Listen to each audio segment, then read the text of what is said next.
Tempo ya. Ini urusan profesi kita wartawan. Sekarang mungkin wartawan Tempo, besok mungkin wartawan dan kawan-kawan yang lain. Itu. Jadi tentu prosesnya itu seperti yang sudah ramai, itu datang pas hari Rabu kemarin.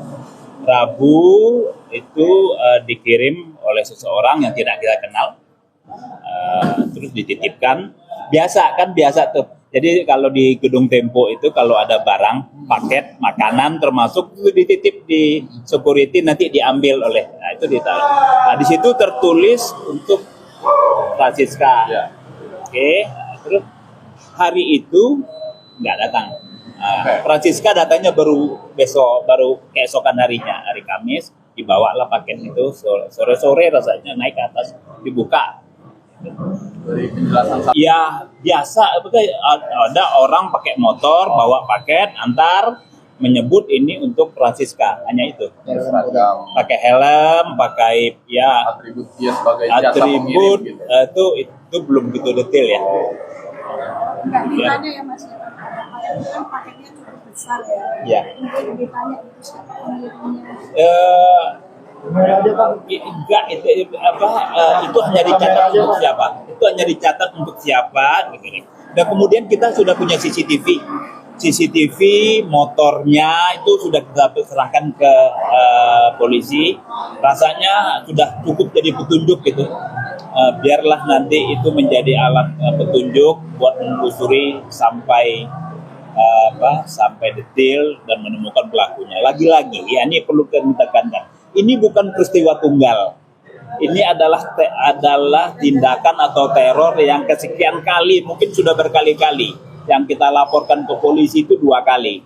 Yang tidak kita laporkan sudah tidak terhitung. Nah, ini rasanya adalah eskalasinya sudah kita anggap tinggi. Kita berkonsultasi sama teman-teman koalisi, ada YLBHI, LBH Jakarta, ada AJI, ada LBH Pers, kita putuskan melapor. Sekali lagi ingin saya tegaskan, ini bukan semata-mata soal temponya gitu loh. Kita ini ya bisa aja, karena kadang-kadang kita pikir sudahlah, nanti besok diteror, nanti besok aman. Tapi rasanya ini masa-masa yang Republik sedang tidak baik-baik saja, dan rasanya kita yang harus minta perlindungan. Perlindungan bahwa profesi kita ini dilindungi oleh undang-undang. Kita bekerja ini untuk kepentingan publik. Nggak boleh dong main di teror-teror. Terkait dengan adanya ancaman kepala babi Bu ke Tempo, bagaimana Bu? Saya sebagai mantan jurnalis menyayangkan tentu, dan silakan saja nanti dilaporkan gitu ya, supaya ketahuan begitu siapa yang turun ke kepolisian. Ada arahan nggak dari Prabowo terkait dengan hal ini begitu Bu? Tadi lebih banyak ekonomi ya, Mas. Kita tadi kepada membahas ekonomi khususnya persiapan lebaran. Memang tadi tentu fokusnya kepada ekonomi. Karena demikian kami yang mewakili pemerintah, kan kami Menteri Komunikasi juga membawa di pers begitu ya. Ini kita menyayangkan dan silakan akan mendorong Tempo untuk melaporkan secara hukum kepada kepolisian. Artinya Pak Prabowo masih concern sama kebebasan pers ya begitu ya Bu? Pasti dong, masih. Kita tidak pernah berubah dalam rangka kebebasan pers sampai saat ini juga kita lihat berbagai masukan justru ditampung oleh pemerintahan presiden, juga ada masukan-masukan dari masyarakat, di sosial media pun beliau mendengarkan gitu, dan beberapa kebijakan kan dikoreksi dengan masukan-masukan. Sudah berkoordinasi dengan Dewan Pers juga Bu, soal kalau itu Temponya yang berkoordinasi, nanti mungkin Dewan Pers yang melaporkan kepada kami. Kami belum tahu. belum ada ya? Dewan Pers belum ada. Tapi prinsipnya pemerintah mendukung penyidikan ya Bu? Kita dorong justru silakan untuk berproses secara hukum kepada masyarakat. Terima kasih ya. Terima kasih banyak. Pengiriman Ini dinilai Terus apa yang terjadi pas dikirim itu, apa yang terjadi? Ini semacam ancaman kepada para Pada pers. kebebasan pers, Pak. Udah dimasak aja. Kalau kepala Kan babi udah mah jadi dimasak, bangkai, Pak. dimasak aja. Ada juga anggapan jadi ancaman pembunuhan gitu Pak, gimana Pak responnya Pak? Enggak lah, saya lihat dari media sosialnya Francisca yang wartawan Tempo itu, dia justru minta dikirimin daging babi. Itu kan semacam jokes saja. Ya, sama artinya dia nggak terancam kan? Buktinya dia bisa bercanda, kirimin daging babi. Tapi artinya sikap sudah diadukan ke Dewan Pers, Pak. Ini kan nggak tahu, ini kan problem mereka dengan entah siapa yang ngirim. Buat saya nggak bisa kita tanggapi apa itu problem mereka entah dengan siapa yang ngirim, apakah itu beneran seperti itu atau cuman jokes, karena saya lihat juga mereka menanggapinya dengan jokes. Gitu. Jadi menurut saya nggak usah dibesar-besarkan. Ya, tapi komitmen soal kebebasan pers di era Pak Prabowo ini tetap Ada yang dihalang-halangi bikin berita nggak? Kalau nggak ada yang dihalang-halangi bikin berita, itu artinya kebebasan pers kita bagus. Ada yang di stop buat bikin berita dan wawancara nggak? Itu artinya kebebasan pers kita. Ada yang takut nggak sekarang bikin berita?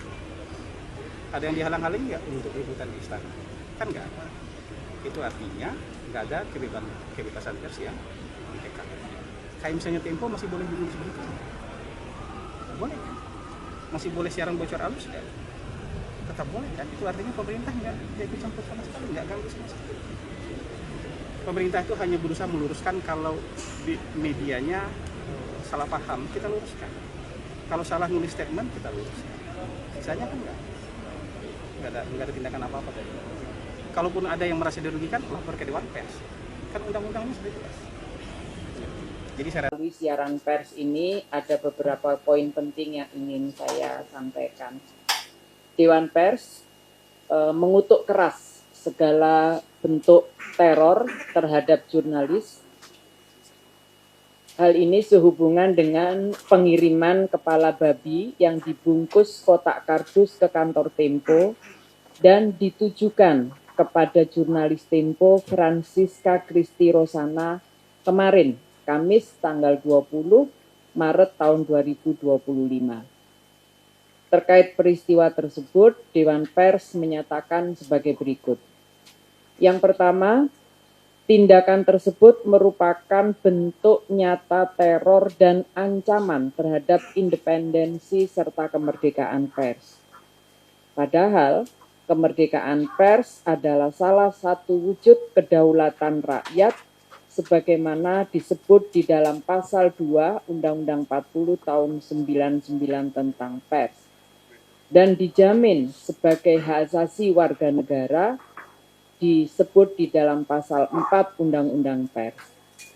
Yang kedua, Dewan Pers dan komunitas pers mengutuk keras setiap bentuk teror dan dengan segala macam bentuknya yang dilakukan terhadap jurnalis maupun terhadap perusahaan pers. Tindakan teror terhadap pers merupakan bentuk kekerasan dan premanisme. Ketiga, wartawan dan media massa bisa saja dalam menjalankan tugasnya melakukan kesalahan termasuk pemberitaan yang dikeluarkan oleh sebuah media. Namun, melakukan teror terhadap jurnalis merupakan tindakan yang tidak berperi kemanusiaan. Tindakan itu sekaligus melanggar hak asasi manusia, karena hak memperoleh informasi merupakan hak asasi manusia yang hakiki. Dan jika pihak-pihak masyarakat yang berkeberatan atas kesalahan para wartawan atau produk jurnalistiknya merasa mereka dirugikan atas pemberitaan tersebut, maka bisa ditempuh hak jawab, ya. Dan itu diatur di dalam Undang-Undang Pers serta Kode Etik Jurnalistik. Pihak-pihak yang merasa dirugikan bisa mengajukan hak jawab, hak koreksi atas pemberitaan atau produk jurnalistik.